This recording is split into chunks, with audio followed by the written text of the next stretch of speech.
It's very important to have emergency care local and available.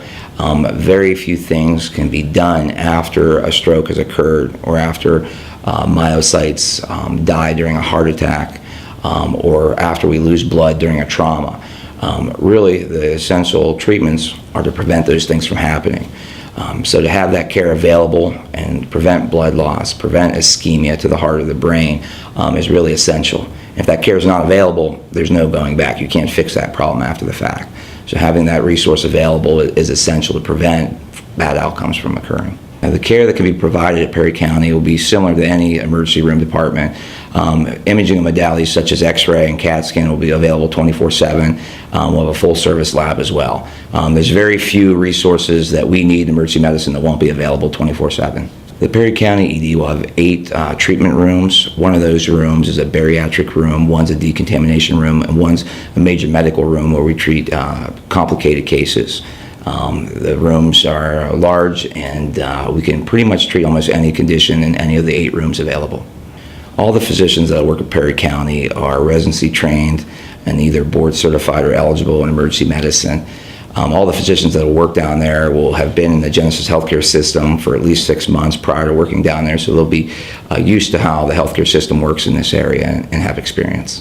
The emergency department in Perry County will not function different than any other emergency department. If someone needs to be transferred to a higher level of care, whether that's a level 1 tertiary care center or any other facility, we'll make those arrangements. They'll be transported the most appropriate means. Usually that's going to be by a medical intensive care unit, which we'll have on staff there at that facility. If they need flown out, we will also be able to land a chopper there, and they'll be able to lift off safely and transport to any facility. If a patient needs follow-up after the emergency room visit, it'll be similar to any other emergency department. We give discharge instructions that specifically state when and who they should follow up with. Usually that's going to be the family practice doctor, sometimes a consultant. Usually we'll make that appointment for them, and the time will be sort of dated and stamped on their discharge instructions. If there's a more emergent follow-up, usually we have them come back to the ED to be re-seen. When a patient calls 911, that process goes to the county dispatch office. They have protocols on who they bring to the scene, meaning which EMS squad. Once an EMS personnel is on scene, they'll determine where the most appropriate facility is. Usually that's going to be the closest emergency department if a critical condition exists.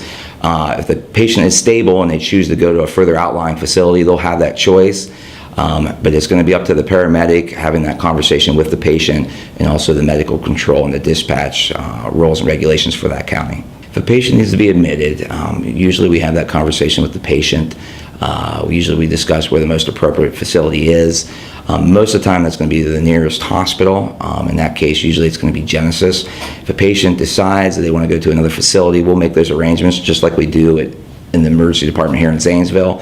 Usually that will be an extra cost to the patient for transportation, and usually that's through an EMS squad, and also that facility also has to accept the patient. But we will always try to make arrangements due to the patient's best wishes. At this facility, we'll be able to transport patients or transfer patients just like we do here at the main campus.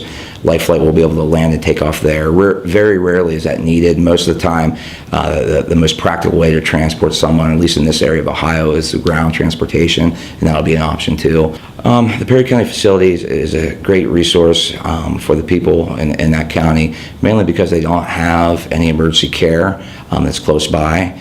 And as I've stated, a lot of what we do is very time dependent, and bringing those resources to their doorstep is very essential to provide good outcomes.